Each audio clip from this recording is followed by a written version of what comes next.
Welcome back, everybody, and thank you for joining and tuning in. All the support is always super appreciated. Do me a favor. I've noticed that from the YouTube analytics, a lot of you are finding me for the first time.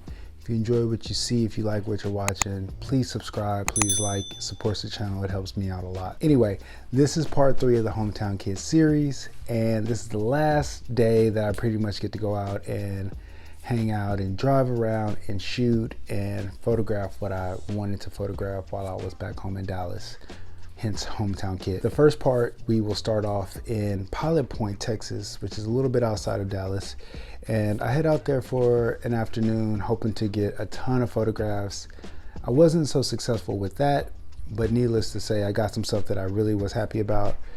And at the end of the video, I actually thought it would be nice to show you guys how I scan my film and the process and how I go through scanning and editing my film negatives. So anyway, let's get to the video. Hope you guys enjoy it, and I'll see you guys in a minute.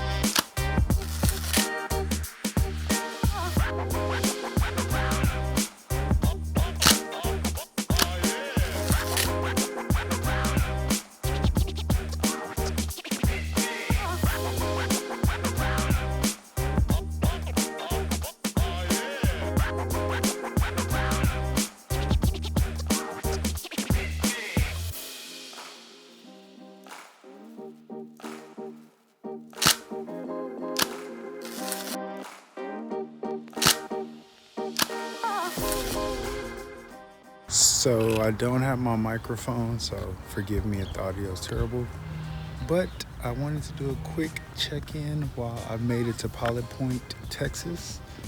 It's a really cool old town, about an hour and a half outside of outside of Dallas.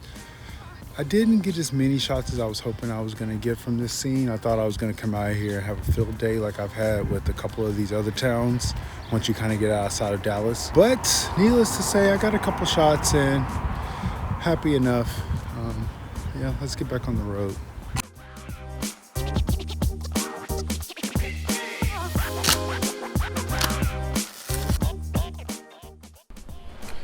Okay, so this was technically the last day that I had to go out and photograph, and this was maybe 2 days later, and I thought it would be nice to actually go out and shoot with my Leica Q. So all the photos that I take in this next part are all digital. I had basically been going the entire time of being in Dallas without shooting with this camera at all. Pretty much I've been shooting film the whole entire time. And I knew I didn't have enough film to basically drop off at FW Photo Lab, so I was basically left with the one roll that I have that was still in the Texas Leica, and I didn't really want to push more film through it. So I just wanted to shoot with the Q. It's a fun camera to shoot with, and I had basically been neglecting it, and so I took it out. And so these are the last photos. So take a look.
Okay, so I made it to Grapevine, and I wanted to get a couple shots of their historic cool little locations. Like behind me, they have this like cool schoolhouse, and they kept it up, so I wanted to pop in or pop out here and take a photo of that, as well as they have this entire little block basically kept up to how it was back in the 1900s. Anyway, take a look at these photos. Hope you guys enjoy it.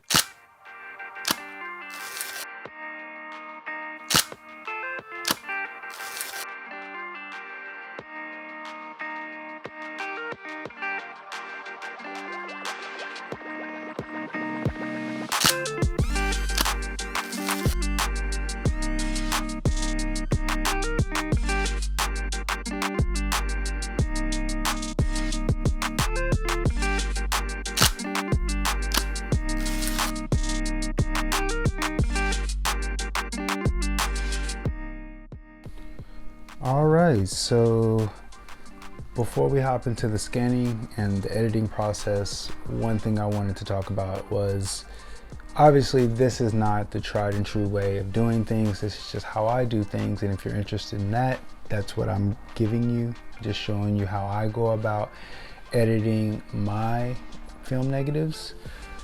And I'm not going to show you the scanning process because it's kind of boring, and if you just go to Negative Lab Pro, which is what I use, they kind of lay it out there and they kind of give you exactly what you should set your scanning process up as. So I won't be talking about that. I literally just put it in the scanner, have everything set as they recommend, and then I bring it into Lightroom.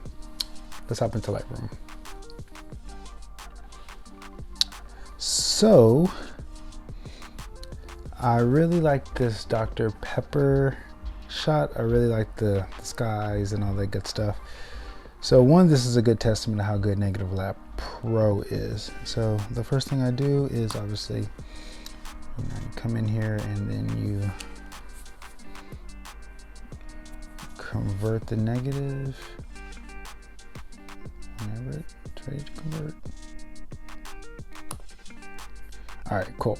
So yeah, so first thing, couple things, I guess. My source is VuScan, which is what I just mentioned. Frontier is the color model that I use. I like Naruto as well, but I use Frontier, and I keep the pre-saturation at default. I'm doing all the tweaking and everything once I get in here. So let's convert the negative. As you can see, I labeled it Portrait 400 Dallas _5 because it was the 5th shot on the out of the 8 shots on that roll. Nothing crazy there. All right, cool. So let's bring this over here so you guys can see the photo. All right, cool. So everything is reset. Let's bring it to standard. So standard is usually how it starts, and standard is pretty saturated and pretty contrasty for what I like. I do like the way that this looks, but for me personally, one thing that I typically do is I come down and I mess with linear gamma and linear flat. These are the two that I go back and forth between, depending on the image, depending what I'm looking for, depending on the cohesive look of probably the other shots that day. I go in between these two. So let's work with linear flat. All right, cool. So the first thing, this already looks pretty good, but just to kind of show you what I usually do, we'll just kind of do the whole thing anyway. So in color, I usually warm it up. I don't really need to warm it, but I do like to warm. And neutral, I'll test neutral, I'll test warm, and I'll try to just go off of what I thought that it looked like that day. Neutral looks right, honestly. Everything, the whites look white, the blues are great.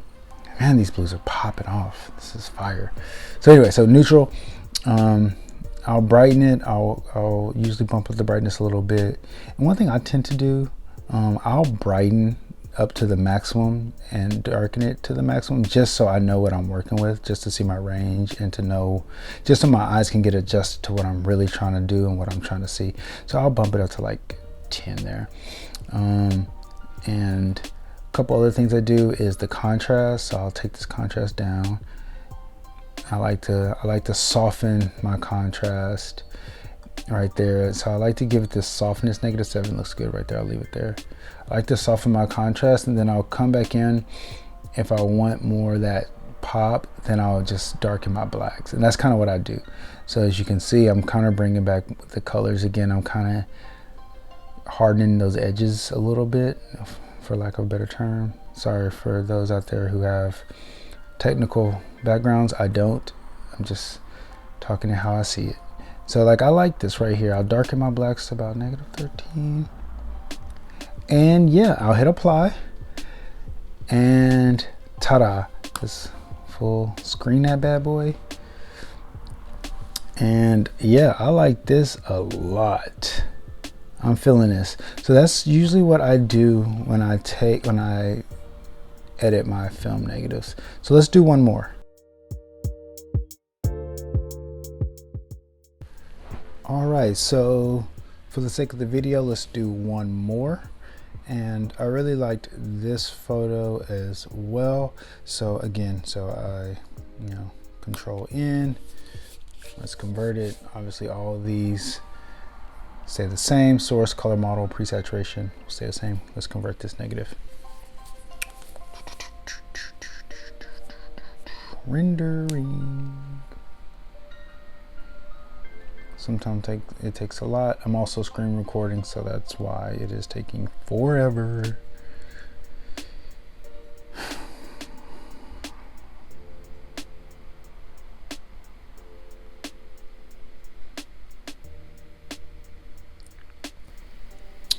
All right, cool.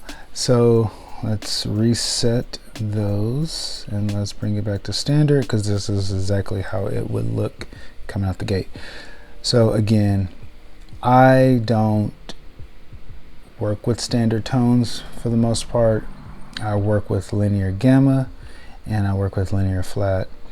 And off the jump, I like gamma's giving me far more detail, as you can tell. Linear flat, while I do like to work with the flat image, it's almost too flat, but let's just work with linear flat anyway, just to see what I'll do with it. All right, so cool. So linear flat, and then again, I'll go in, test neutral, test warming. I almost never use cooling. It's just weird to me. I don't really like cool images. All right, cool. So warming, and again, I'll bring down my contrast because I just like to soften up my images a bit, and then I'll use the blacks to kind of darken or give the contrast, put the contrast back in where I want it to be. And this is not giving much room, so it looks like I'll drop them I'll drop it down to like 25 here. I love the detail that was left in the highlights. Look at, you can still see the clouds. It looks good. And then I will drop the brightness down a little bit. I think that'll help bring this image back to life a little bit. So yeah, something that I typically never have to do, which is drop my brightness. I'm usually lifting the brightness and the exposure in most images, but in this case, I'll drop it. By the way, all these photos were rated at 200 and shot with Kodak Portra 400, for those of you who cared about that. So I like where this is. Again, so I worked with my blacks, my brightness, and my contrast, and I'm pretty much happy with this image. I changed the auto color to warming. I keep my sharpen at the lab. Let's apply that, and let's bring this bad boy to full screen. And yeah, that's the image. So that's how I typically scan, and well, not scan so much, but that's how I usually edit my film negatives using Negative Lab Pro. If you guys have any other tips, or you guys want to help out other people who use Negative Lab Pro or looking to edit their film scans, drop comments below and help them out. But yeah, this is not the tried and true way. This is just how I do it, and hopefully that can help somebody else out there who may be looking to scan and edit their own film negatives. All right, y'all, so I hope you guys enjoyed this episode, and I hope the editing film part helped a little bit. Last but not least, like, subscribe if you enjoyed what you saw. It really helps. And be on the lookout for the Hometown Kid zine. More info and more updates on that in the weeks to come. I'm really excited to show you guys that, and as soon as I have more on it, I will obviously be bringing it here to kind of roll it out even more with more details and everything. I'm super excited about that. But I'll see you guys next week with probably a black and white episode. Not really sure what I'm gonna do, but I'll have something for you guys next week. Anyway, peace.